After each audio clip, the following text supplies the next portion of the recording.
Hello everyone, welcome to my YouTube channel. आज इस accountancy class में हम कैश फ्लो स्टेटमेंट का दूसरा हेडिंग स्टार्ट करेंगे। पहले हेडिंग का नाम था ऑपरेटिंग एक्टिविटी और दूसरे हेडिंग का नाम है cash flow from investing activity. Investing activity में सिर्फ एसेट्स आती हैं, पर वो एसेट्स आती हैं जो एक साल से ज़्यादा लंबे टाइम तक हमारे पास पड़ी हो, जैसे मशीन, फर्नीचर, बिल्डिंग, प्लांट। ये सारी एसेट्स होती हैं जो हम एक बार परचेज कर लेते हैं, पर काफ़ी टाइम तक हमारे पास ये रहती हैं। पर उन एसेट्स की सेल और परचेज आएगी अगर कितने में सेल किया पूरे साल में या कितनी सेल करी है।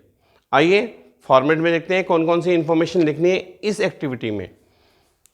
तो मैंने लिख लिया है calculate cash flow from investing activity. सबसे पहला काम है, इसमें लिखेंगे परचेज ऑफ टेंजिबल एसेट्स। वो एसेट जिसे हम टच कर सकते हैं। अगर हम ये परचेज करेंगे तो इससे कैश जाएगा तो माइनस में लिखेंगे, पर यही चीज अगर हम सेल करेंगे, सेल ऑफ टेंजिबल एसेट्स, अगर हम एसेट सेल करेंगे तो पैसा आएगा तो प्लस लिखेंगे। है दोनों एसेट्स ही, है एसेट्स ही, पर कौन सी है? लॉन्ग टर्म एसेट्स है। दूसरा लिखेंगे purchase of non current investment. अगर हम किसी दूसरी कंपनी के पैसा लगाएं, जैसे कि हम किसी दूसरी कंपनी के शेयर खरीद लें, कहीं एफडी कर दें, किसी दूसरी कंपनी में डिबेंचर खरीद लें, अपनी कंपनी के नहीं दूसरी कंपनी के, तो हम ये पैसा इन्वेस्ट कर रहे हैं ना, तो ये हमारा इन्वेस्टिंग है, ये भी हमारे लॉन्ग टर्म एसेट्स है। पर इसका जो परचेज है वो लिखेंगे यहाँ पे purchase of non current investment. पर परचेज करेंगे तो पैसा जाएगा, और इसी का opposite sale of non current investment. अगर हम सेल करेंगे तो पैसा आएगा। इसमें एक और चीज आती है परचेज ऑफ गुडविल। जैसे कि मैं यहां लिख रहा हूं 2018 और 2019 गुडविल गिवन हो। अगर इसकी 10,000 से वैल्यू हो गई 20,000, तो इसका जो डिफरेंस है वो कहला जाएगा परचेज, क्योंकि बढ़ गई है। पर अगर गुडविल की वैल्यू लिखी होती 20,000 और ये रह जाती 10,000, तो ये होती गुडविल रिटर्न ऑफ। ये आती है ऑपरेटिंग एक्टिविटी में और ये आएगी इन्वेस्टिंग एक्टिविटी में। अगर ये बढ़ रही है तो इन्वेस्टिंग में, अगर ये कम हो रही है तो आएगी ऑपरेटिंग एक्टिविटी में। क्लियर? तो यहां लिखेंगे परचेज ऑफ गुडविल और ये आएगी माइनस में, क्योंकि पैसा जाएगा।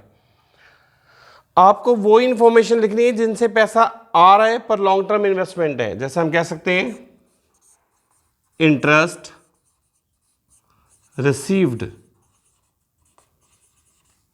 से पैसा आएगा, प्लस ये जो इंटरेस्ट मिला होगा वो इन पे मिला हुआ, इनसे रिलेटेड होगा।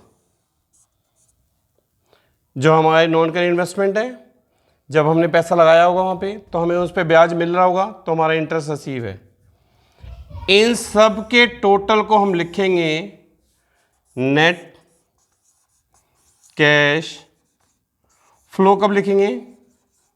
जब प्लस का होगा। और यूज कब लिखेंगे? जब माइनस का होगा। Net cash flow from investing activity, और आंसर यहां लिख देंगे। ये फॉर्मेट बन गया इन्वेस्टिंग एक्टिविटी का। और इधर देखेंगे हम कैसे हम मशीन को सेल परचेज करते हैं। एसेट्स अकाउंट बनेगा, कोई भी एसेट्स हो उसका लिखेंगे टू बैलेंस ब्रॉट डाउन। मैं ब्रैकेट में लिख दे रहा हूं, ये ओपनिंग बैलेंस होता है और सबसे नीचे लिखेंगे बाय बैलेंस कैरी डाउन, ये क्लोजिंग बैलेंस होता है।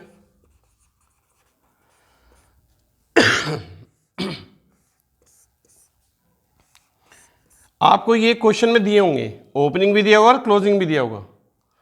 अगर पूरे सेशन में डेप्रीशिएशन लगाए, डेप्रीसिएशन,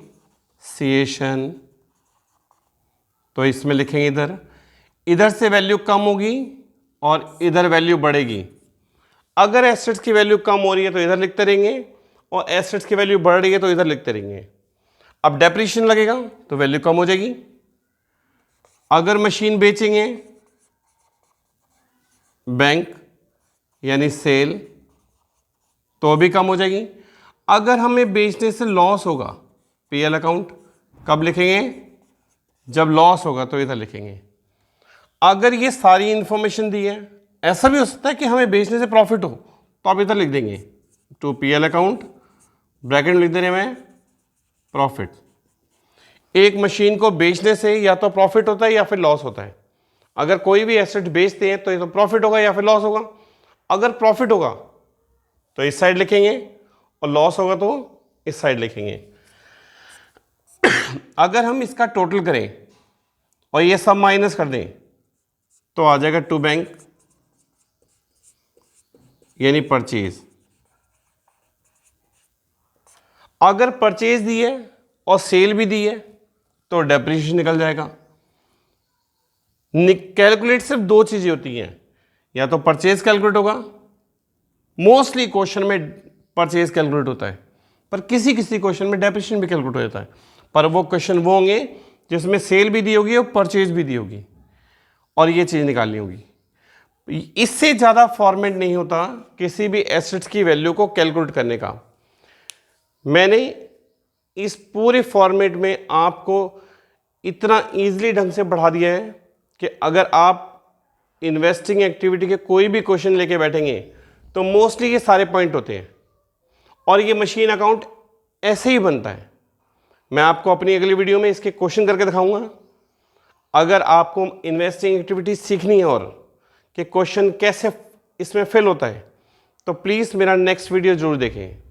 अगर मेरा आपको वीडियो पसंद आया हो तो like, share and subscribe and bell icon press करिएगा। Thank you, have a nice day.